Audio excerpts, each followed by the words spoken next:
મિત્રો, સ્વાગત છે તમારું અમારી YouTube ચેનલમાં। જ્યારે હું સાવ નાની હતી ત્યારે મારા સાસુએ તેના દીકરાના લગ્ન મારી સાથે કરાવી દીધા હતા। તો અચાનક એક રાત્રે મારી તબિયત ખરાબ થઈ ગઈ તો મારી સાસુ મને ડોક્ટર પાસે લઈને ગઈ। તો ડોક્ટરે કીધું કે હું માં બનવાની છું। આ સાંભળીને મારા સાસુ તો બહુ ખુશ થઈ ગયા, પણ 9 મહિના થઈ ગયા હતા છતાં મારું પેટ વધ્યું ન હતું। જ્યારે હું મારી સાસુને આના વિશે પૂછતી તો તે મને એવું કહેતા કે આ તારો વહેમ છે। પણ એક રાત્રે મારા સાસુએ મને કીધું કે સવારે તારી ડિલિવરી છે, આ દવા ખાઈને સૂજે એટલે ડિલિવરી વખતે વધારે પીડા નહીં થાય। પણ રાત્રે હું તે દવા પીતા જ ભૂલી ગઈ અને અચાનક રાતે મને તરસ લાગી તો હું પાણી પીવા માટે રાત્રે ઊભી થઈ તો મારા સાસુને જોઈને મારા પગ નીચેથી જમીન સરકી ગઈ, કારણ કે મારા સાસુ તો આજે બહુ વરસાદ આવતો હતો અને બહુ બધું પાણી ભરાઈ ગયું હતું, એટલે મારે ધાબા ઉપર જઈને વાતાવરણને માણવું હતું। મેં આજુબાજુ જોયું પણ મારા સાસુ મને કાંઈ દેખાણા ન હતા। જ્યારથી મારા સાસુને ખબર પડી કે હું પ્રેગ્નન્ટ છું ત્યારથી એ મારું બહુ ધ્યાન રાખવા લાગ્યા હતા। તે આખો દિવસ આરામ કરવાનું કહેતા હતા અને મને ખાટલા ઉપરથી નીચે ઉતરવા દેતા જ ન હતા। અને હું એકવાર છુપી રીતે અગાસી પર જતી રહી હતી।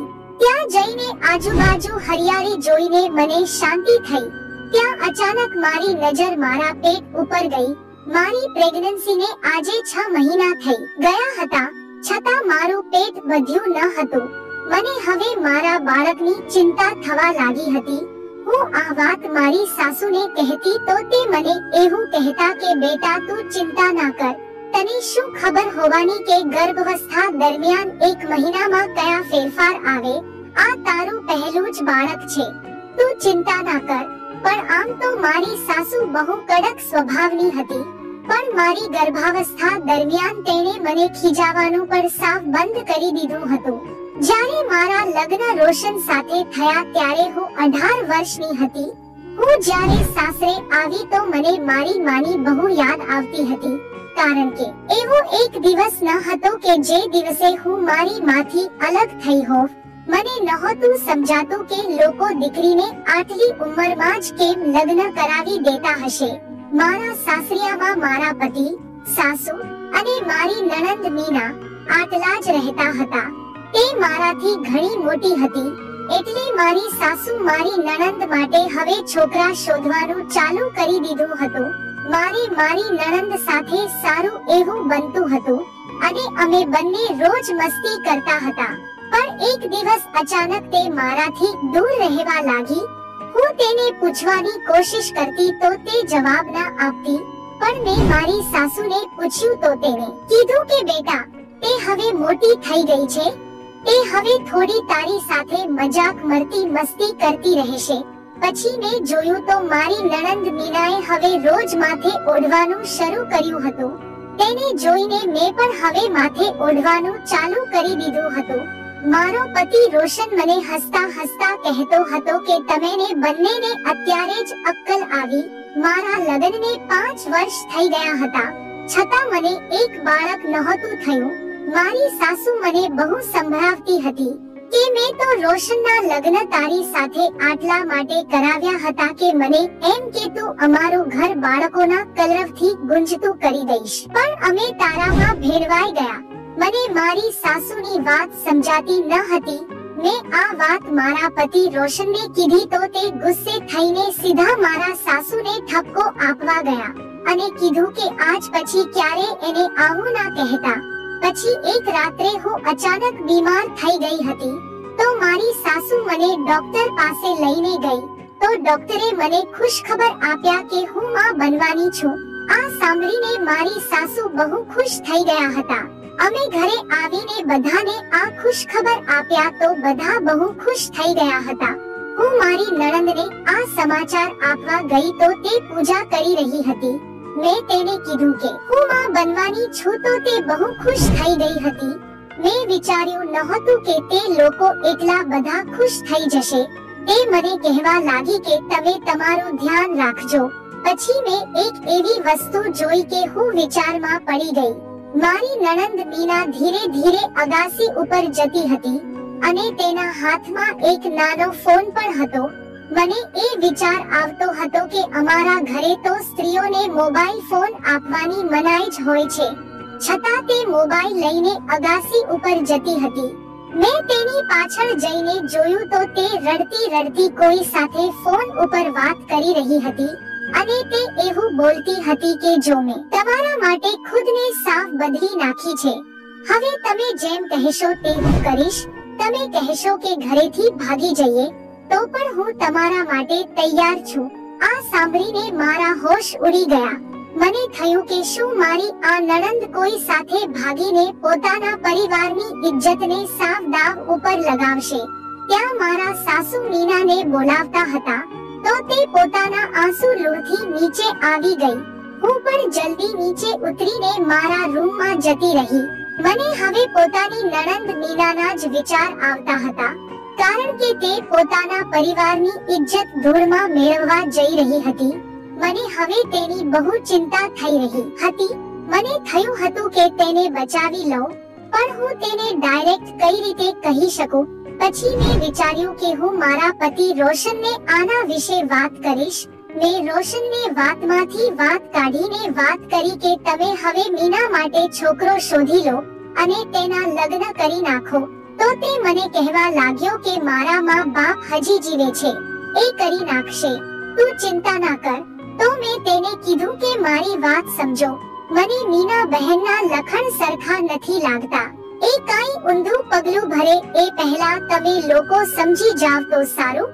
પણ મારું આવું બોલવાથી તેને ગુસ્સો આવ્યો. તે રાડો પાડીને મને ખીજાવવા લાગ્યા. ત્યાં તેનો અવાજ સાંભળીને મારી સાસુ મારા રૂમમાં આવી ગઈ હતી. તે આવીને સીધી મારા પતિ રોશનને ખીજાવવા લાગ્યા કે તને શરમ નથી આવતી. આવી બેજીવી બાઈ ઉપર હાથ ઉપાડતા છતાં તેનો ગુસ્સો ઉતર્યો ન હતો, પણ તે રૂમમાંથી બહાર જતો રહ્યો.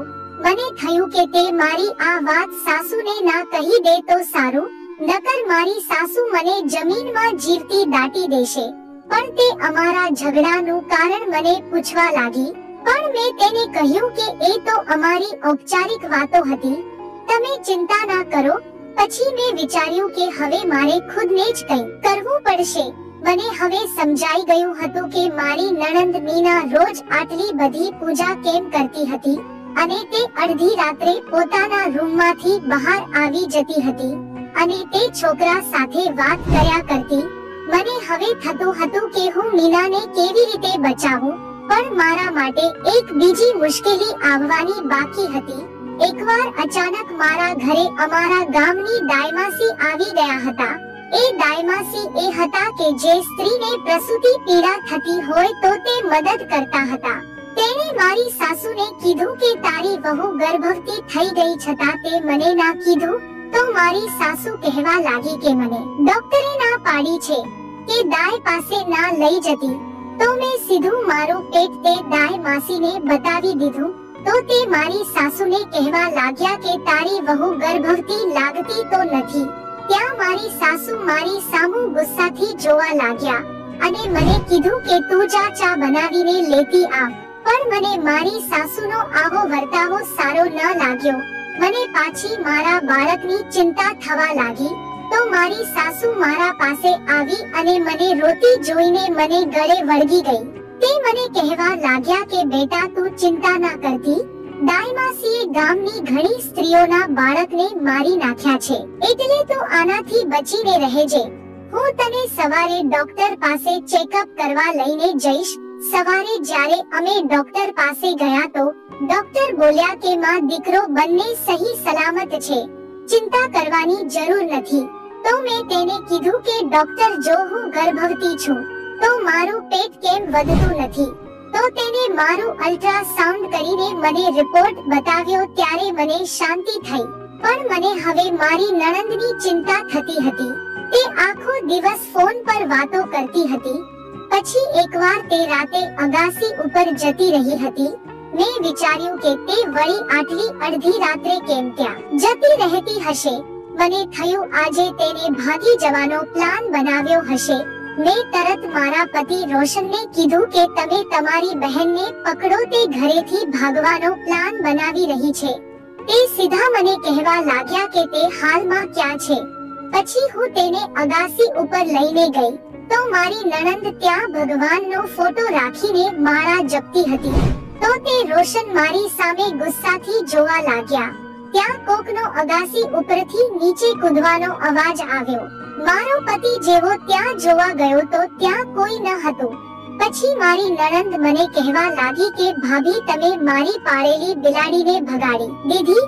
મને થયું કે આ હવે કેમ આવા નાટક કરે છે। હમણાં તો તે જપતી હતી અને તરત આ બિલાડીની વાત વચ્ચે ક્યાં આવી। પણ મારી નણંદ મને કહેવા લાગી કે ભાભી તમે મારો પીછો કરવાનું બંધ કરો, પછી એવું ના બને કે મારી નજર તમારા આવનારા બાળક ઉપર પડે। પછી મેં તેને કાંઈ ના કીધું, પણ જ્યારથી મેં તેની ઉપર શક કરવાના ચાલુ કર્યા હતા ત્યારથી તે સાવ બદલી ગઈ હતી। તે ક્યારેય ફોન ઉપર વાત પણ નહોતી કરતી। પછી મેં પણ તેનામાં ધ્યાન દેવાનું છોડી દીધું હતું। મારી સાસુ મને કહેવા લાગી કે બેટા આ તારો 9મો મહિનો ચાલે છે, તું હવે ધ્યાન રાખજે, હવે ગમે ત્યારે તું માં બની શકે છે। પછી હું મારા આવનારા બાળક માટે તૈયારી કરવા લાગી અને ભગવાનને પ્રાર્થના કરી કે હે ભગવાન મારા આવનારા બાળકને તંદુરસ્ત રાખજો। પણ થોડા દિવસ પછી મારી સાસુ મને કહેવા લાગી કે બેટા હવે તારો ડિલિવરીનો સમય આવી ગયો છે, એટલે હું તને આ ભૂખરા રંગનું દવાનું પેકેટ આપું છું। આમાંથી યાદ કરીને એક ગોળી ખાઈ લેજે, એટલે તને ડિલિવરી સમયમાં રાહત મળશે। મારા સાસુની આ રીતની કાળજીથી મને થોડી રાહત થઈ હતી, પણ કોઈક વાર મને ડર લાગતો હતો। એ ડરના કારણે હું એકવાર ગોળી ખાતા જ ભૂલી ગઈ અને મને એમ જ ઊંઘ આવી ગઈ। રાતે અચાનક મારી ઊંઘ ઉડી ગઈ। પછી પાણી પીવા માટે જ્યારે હું રસોડામાં જવા લાગી તો મને મારી નણંદ મીનાના રૂમમાંથી કંઈક અજીબ પ્રકારનો અવાજ આવવા લાગ્યો। તે રાડો પાડીને બોલી રહી હતી। મને થયું કે મીનાની સાથે કંઈક ખોટું થઈ રહ્યું છે। હું તેના રૂમ પાસે જવા લાગી। ત્યાં જઈને તેના રૂમનો દરવાજો ખોલ્યો તો સામેનું દ્રશ્ય જોઈને મારા હોશ ઉડી ગયા। ત્યાં તો મારી નણંદ મીનાની ડિલિવરી થતી હતી અને મારી સાસુ મીનાના બાળકને પકડીને ઊભા હતા। તે મને જોઈને ચોંકી ગયા। તેની પાસે એ જ ડોક્ટર હતા કે જેને મને ગર્ભવતી હોવાના સમાચાર આપ્યા હતા। થોડીવાર થઈ તો મારી સાસુએ તે બાળકને મારા ખોળામાં મૂકી દીધું અને તે મારી બાજુમાં બેસી ગઈ। મારી સાસુ મને કહેવા લાગી કે બેટા તું આને પોતાનું જ બાળક સમજજે। આટલું બોલીને તે રડવા લાગી। બેટા તું એમ સમજજે કે તે જ આ બાળકને જન્મ આપ્યો છે। મેં કીધું કે પણ મમ્મી મારો ડિલિવરીનો સમય તો સવારનો હતો, તો આ કઈ રીતે મારું બાળક બની શકે। ત્યાં ઓલી ડોક્ટરે મારી પાસે આવીને કીધું કે બેટા તું ક્યારેય માં નહીં બની શકે, તું વાંજળી છે। તારી સાસુ મારી બહેનપણી છે, એણે જ મને કીધું હતું કે હું તને કહી દઈશ કે તું ગર્ભવતી છે। મેં તરત મારી સાસુને કીધું કે મમ્મી આવું કઈ રીતે બની શકે। તો મારી સાસુ મને કહેવા લાગી કે બેટા જ્યારે તારા લગ્ન થયા હતા ત્યારે તું સાવ અણસમજુ હતી। મને એમ હતું કે તું સમય જતા બધું સમજતી થઈ જઈશ, પણ લગ્નના 5 વર્ષ થઈ ગયા છતાં તું હજી એવી જ હતી અને એ જ વસ્તુ મારા કામ આવી ગઈ। મને એમ હતું કે તું બાળકને જન્મ આપીશ, પણ તેમ છતાં તને કઈ નાનું જ ન થયું। પછી મેં તારું ડોક્ટર પાસે ચેકઅપ કરાવ્યું તો તેને કીધું કે તમારી વહુ વાંજળી છે, તેમાં નહીં બની શકે। પછી મેં તારા પતિ રોશન સાથે વાત કરી કે આને છૂટાછેડા આપી દે, આ વાંજળી છે, એટલે તે પણ માની ગયો હતો। પણ એકવાર અચાનક મીના એ મને કીધું કે મમ્મી મને માફ કરી દો, મેં એક ભૂલ કરી નાખી છે, હું માં બનવાની છું। મેં બાજુમાં આવેલા પડોશી સાથે લગ્ન કરી લીધા છે। મારી દીકરી મીના તેની પ્રેમની જાળમાં ફસાઈ ગઈ હતી। તે છોકરા એ મીનાને કીધું કે મીના તું ગર્ભવતી છે। આટલું બોલીને તે છોકરો સામાન લઈને ત્યાંથી ભાગી ગયો હતો। પછી મેં પ્લાન બનાવ્યો હતો. મેં તને કીધું હતું કે તું માં બનવાની છે. મેં આ વાત મીનાને પણ કહી દીધી હતી. મેં વિચાર્યું હતું કે તે બાળકને તારા ખોળામાં આપી દઈશ. તે દિવસે અગાસી ઉપર તે છોકરો મીના પાસે છૂટાછેડાનું કહેવા જ આવેલો હતો. આટલું બોલીને તે ત્યાંથી ભાગી ગયો હતો. પણ પછી મેં બધું વિચારીને જ આ પગલું ભર્યું છે. આ બાળક તું રાખીશ એટલે તારા રોશન સાથે છૂટાછેડા નહીં થાય અને તારી જિંદગી પણ બચી જશે અને મારી મીનાને પણ કાંઈ વાંધો નહીં આવે. એની જિંદગી ઉપર દાગ નહીં લાગે અને આપણા પરિવારની ઇજ્જત ખરાબ નહીં થાય. પણ રોશનને નથી ખબર કે આ બાળક એનું નથી, એટલે તું ધ્યાન રાખજે, એને ખબર ના પડે. મેં વિચાર્યું કે હે ભગવાન, આ દુનિયામાં માણસો કેવા હોય છે. હમણાં તો મારી સાસુ મારા છૂટાછેડા કરાવવા માંગતી હતી, પણ અત્યારે તો તે કેવી લાચાર બનીને મારી સામે ઊભી છે. પછી મેં તે બાળકને મારા હાથમાં પકડ્યું અને કહ્યું કે હા, આ બાળકને આજથી હું સ્વીકારી લઉં છું. મારી સાસુ અને મારી નણંદ બંને મારી માફી માંગવા લાગ્યા. સવારે મેં ઘરમાં બધાને ખુશખબર આપી દીધા કે હું માં બની ગઈ છું. તો મારા પતિ રોશન પણ આ વાત સાંભળીને બહુ ખુશ થઈ ગયા હતા. મેં એક માણસાઈના નાતે અને એક પરિવારની ઇજ્જત બચાવવા માટે મેં તે બધું સ્વીકારી લીધું હતું અને મેં મારી સાસુ અને નણંદને માફ કરી દીધા હતા. મિત્રો, ક્ષમા એ મોટો ધર્મ છે. આપણે કોઈને ક્ષમા આપી દઈએ છીએ તો આનાથી મોટું કોઈ દાન નથી હોતું. મિત્રો, આ વિડિયો વિશે તમારું શું કહેવું છે? કમેન્ટમાં જરૂરથી જણાવજો. અને જો વિડિયો ગમ્યો હોય તો વિડિયોને લાઈક અને ચેનલને સબસ્ક્રાઇબ કરવાનું ભૂલશો નહીં. ધન્યવાદ.